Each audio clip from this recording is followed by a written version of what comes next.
Hi, my name is Felipe and welcome to my channel Awkward the Talk, where I will be giving you tools and tips on how to gain the confidence to give your children adequate sexual education that is age appropriate, positive, and light. Basically, today's topic is sexual education is more than just rubbers and the bananas, which I'm sure everybody understands the reference because that's basically what we think of when we talk about sexual education. So sexual education is more about sexuality and not just sex. And the example of rubbers and bananas explains how sexual education in the past has been viewed as just that. Sex, condoms, teenage pregnancy, and sexually transmitted diseases. There has been a move towards making a more holistic type of sexual education, which we subscribe to in this channel, where we look at sexual education as encompassing all these things: sex, condoms, pregnancy, and sexually transmitted diseases. But also there's a great focus on emotions, feelings, bodies, consent, understanding the difference between public and private, and using sexual education as a sexual abuse prevention tool. Basically, I have been working on sexual education for over 7 years, and I provide workshops for children as well as teachers. And what I have found is that maybe not most, but at least half of the questions that I get, especially from younger children of ages, say 9, 10, are not just about sex, as in the act, but also about dating and love and what it's like to be in love and relationships and what should we do if somebody likes us and what should we do if we like somebody. So I think it is important for parents to think about this topic in a way that meets their children's expectations, because a lot of the time the expectation of parents when I talk about sexual education is that it is only about sexual intercourse, and that makes a lot of parents very uncomfortable, especially parents of young children who feel that their children are not old enough to talk about these things. And this is why what I propose is that we give sexual education that is tailored to each child, to their level of development in terms of their psyche, in terms of their physical development, their emotional development, so that we are able to accompany their growth and give them information and incrementally, consistently, but that builds on these bases that you have established when they are young, so that when they are teenagers, you can talk about these topics that probably make you feel a little bit more uncomfortable with a little bit more practice and ease, right? So let's talk about some facts first. So when we talk about sex, we are referring to the sexual organs, the genitals, or we are talking about sexual intercourse, the act of having sex, right? And sexuality is so much broader than that. Sexuality encompasses our view of our inner world, so our thoughts and our feelings and the things that go on inside us, and our outer world, which is how we relate to our environment and to other people as well. So sexuality encompasses concepts such as identity, gender, orientation, how our relationships, our decisions to have or not to have sex. So for example, a child has sexuality, but they do not have sex, right? Because this is a part of sexuality that is reserved for adults, right? So this means that even for small children, we should be giving them sexual education that is appropriate to their age.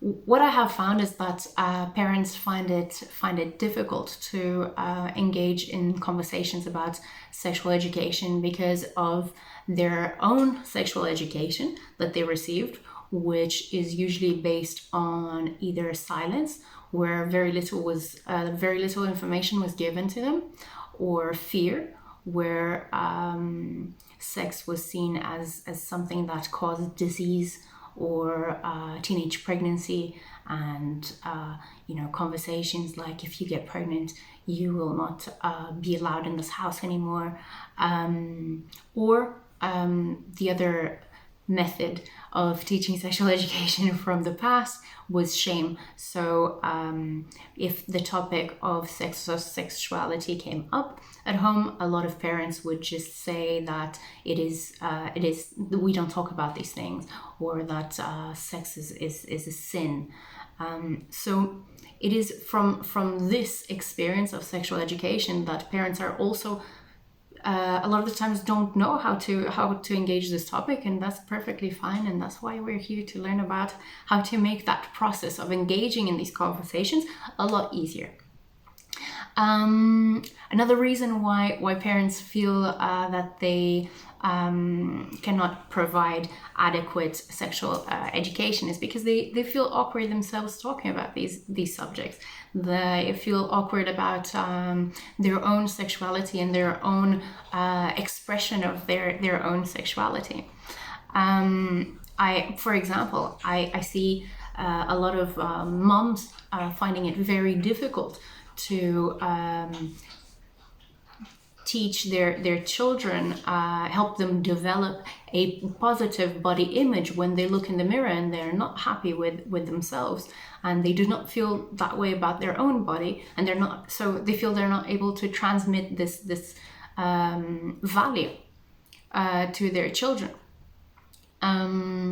But that's okay, and these are matters that they shouldn't be dismissed. They are very important. They do shape how we react to children's questions, and we can work on them. That's the great thing about this, is that you're never too old to learn about sexual education and improve your own knowledge on this topic, and learn the skills to pass on the information to your children in the way that it respects your relationship with them.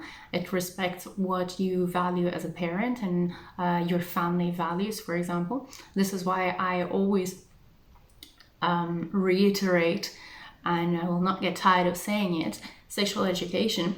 And this is one of the reasons why it is important to have sexual education at home, is that it should encompass not just the development stage of the child, emotional, psychological, physical, but also it should encompass the values that the family hold. And this only you as a parent can provide. The fact is that sexuality is, if we start thinking only about these condoms and sex and teenage pregnancy, it ties a very big knot in our brains, even as adults. So, for example, when we're talking about sexual education for children, what we're really talking about here is understanding the body. For example, we want to teach children to name all of their body parts correctly.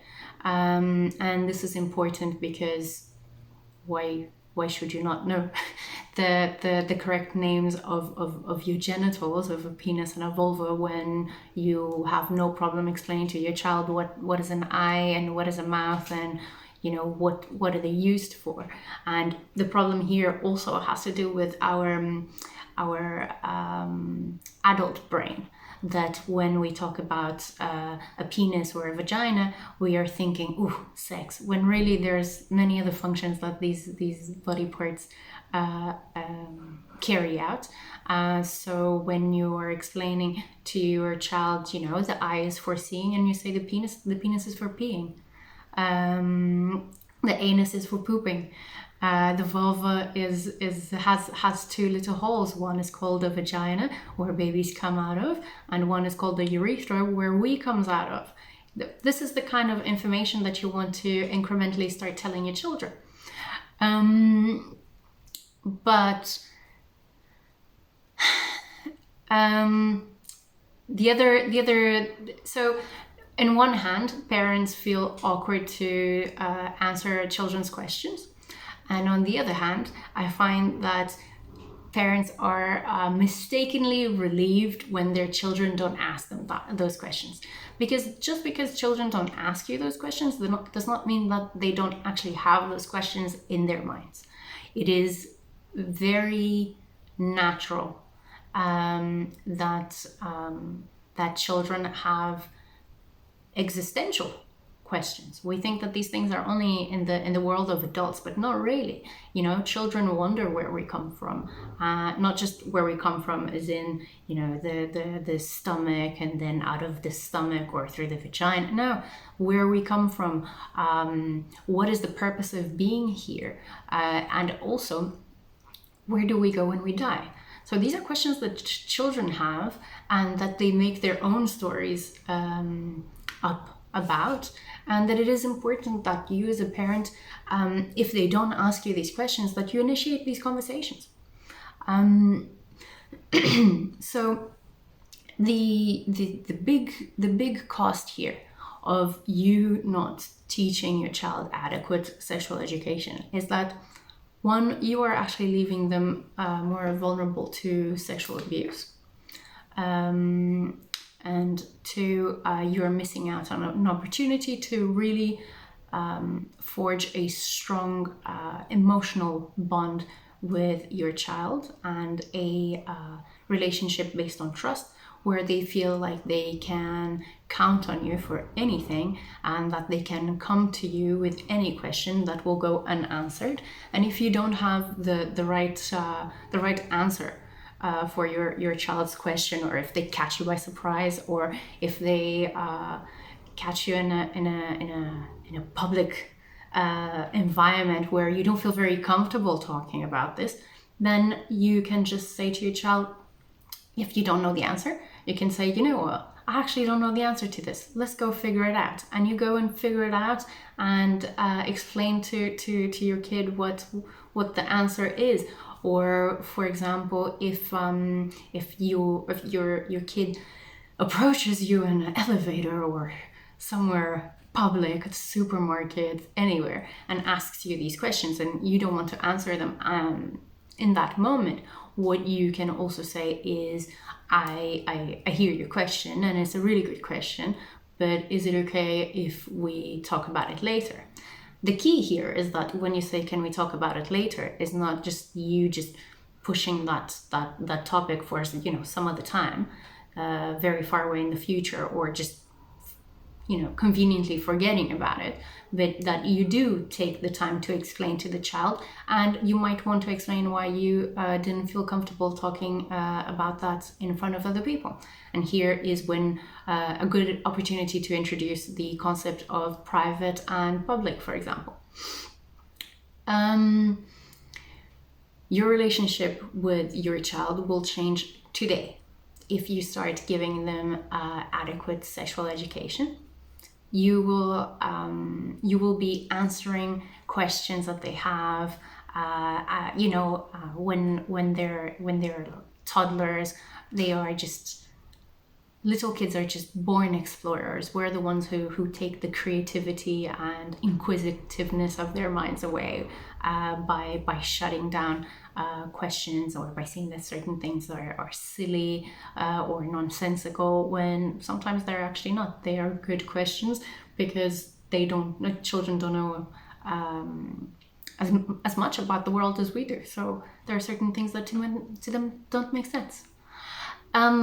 In the long run, I feel like you are giving your children the tools to have healthy relationships with themselves, their minds, their thoughts, their bodies, as well as having healthy relationships with other people. other people in your family, or other people that they're friends with, or that they will eventually date. So what you are doing is you are slowly preparing your child to become a responsible teenager that makes healthy decisions. And I think that the big benefit here is that also you will be building a relationship that when those tougher years of being a teenager come along, where there will be the tendency for sexual exploration of their own bodies and with other people, that they will trust you enough to come to you if they feel ready to do something, or if they don't, or if they have questions about it, or if something bad happens. This is, I think, the biggest benefit of giving sexual education to children, is that you will really be shaping a relationship with your child that is based on trust, communication, and respect.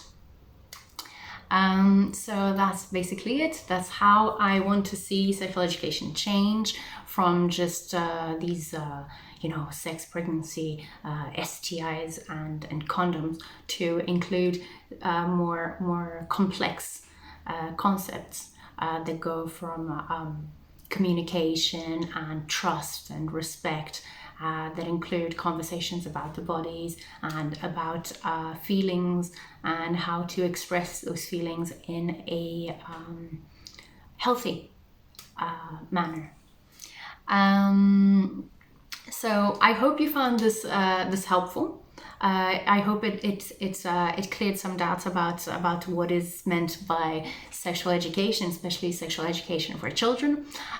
So let me know your thoughts down below in the comments, and if you have any questions, or you're too awkward to pose your questions on the comments, you can just send me a private message you can just private message me, and don't forget to share this video with anybody you feel needs it, will benefit from it. Thank you for watching, and stay tuned for our weekly tips. Bye!